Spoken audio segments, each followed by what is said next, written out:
हरे कृष्णा, राधे राधे। कैसे हैं आप सब लोग? आशा करती हूँ बाल गोपाल जी की कृपा से बहुत अच्छे होंगे। तो आज हम बात करेंगे कि हम फाल्गुन माह में लड्डू गोपाल जी को किन किन चीज़ों का भोग लगाएं, किन किन वस्तुओं का भोग लगा सकते हैं और किन किन चीज़ों का भोग लगाएं जो हमारे लड्डू गोपाल और हमारे महादेव प्रसन्न हो जाएं। तो फाल्गुन माह में आपको लड्डू गोपाल जी को इन 3 चीज़ों का भोग ज़रूर लगाना चाहिए। यूँ तो हमारे लड्डू गोपाल जी हमेशा खुश रहते हैं। सात्विक भोग लड्डू गोपाल जी को लगाया जाता है जिससे कि वो बहुत प्रसन्न रहते हैं। लेकिन हर माह में कुछ अपनी विशेषता होती है और कुछ विशेष भोग लगाए जाते हैं। तो हमें भी अपने लड्डू गोपाल जी को फाल्गुन माह में कुछ विशेष भोग परोसने चाहिए जिससे कि हमारे लड्डू गोपाल जी खुश हो जाएं और प्रसन्न रहें और उनके साथ साथ फिर हम भी प्रसन्न रहें। तो फाल्गुन माह में हमारा जो सबसे महत्वपूर्ण माह यानी कि उसमें हमारे त्योहार, हमारे महादेव का पर्व महाशिवरात्रि आती है और होली का पर्व भी फाल्गुन माह में आता है। तो आप फाल्गुन माह में लड्डू गोपाल जी को इन 3 चीज़ों का भोग अवश्य लगाएं।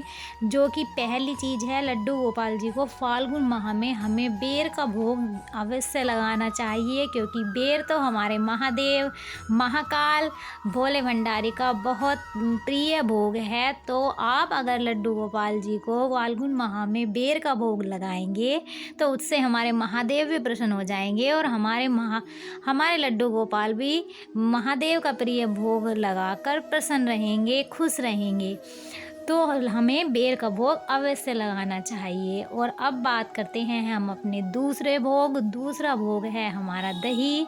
लड्डू गोपाल जी को हमें फाल्गुन माह में दही का भोग भी अवश्य लगाना चाहिए। दही भी हमारी बहुत शुद्ध और स्वच्छ मानी जाती है। आप घर में बनी हुई दही का भोग लड्डू गोपाल जी को लगाएं। आप दही से बने व्यंजन का भोग लगा सकते हैं। जैसे हम दही से कढ़ी बनाते हैं, दही से रायता बनाते हैं या दही से कोई कहीं कहीं सब्जी भी बन जाती है। और दही से आप अगर और भी नहीं तो आप दही में चीनी मिलाकर भी हमारे बाल गोपाल जी को लगा सकते हैं। अब हम बात करेंगे अपने तीसरे भोग की जो कि हमारा बहुत महत्वपूर्ण और होली के पर बनने वाला सबसे स्पेशल भोग होता है जो कि सभी घरों में होली पर ज़रूर बनाया जाता है।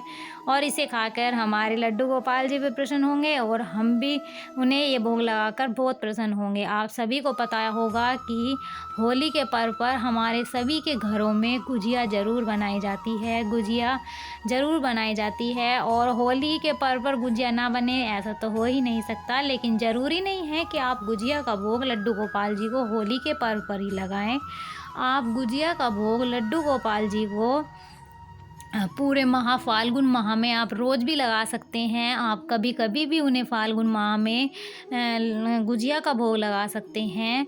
और गुजिया होली पर्व पर बनने वाला सबसे विशेष भोग, सबसे विशेष मिठाई मानी जाती है जो हमारे घरों में, हमारे हिंदुस्तान में, हमारे भारतवर्ष में गुजिया सभी घरों में बनाई जाती है फाल्गुन माह में होली के पर्व पर। तो आप लड्डू गोपाल जी को गुजिया का भोग भी ज़रूर लगाएं। फाल्गुन माह में ज़रूर लगाएं। आप ज़रूरी नहीं है होली पे लगाएं, आप भी कभी भी बनाकर गुजिया का भोग अपने लड्डू गोपाल जी को, लाडो रानी को लगा सकते हैं। तो ये भोग आप अवश्य लगाएं। अगर वीडियो आपको अच्छी लगे, थोड़ी सी भी अच्छी लगे तो प्लीज़ लाइक, कमेंट, सब्सक्राइब कीजिएगा चैनल को। और जय श्री कृष्णा, राधे राधे। तो आप मुझे बताना कि कमेंट में कि आपकी कैसी चल रही है महाशिवरात्रि की तैयारी। राधे राधे।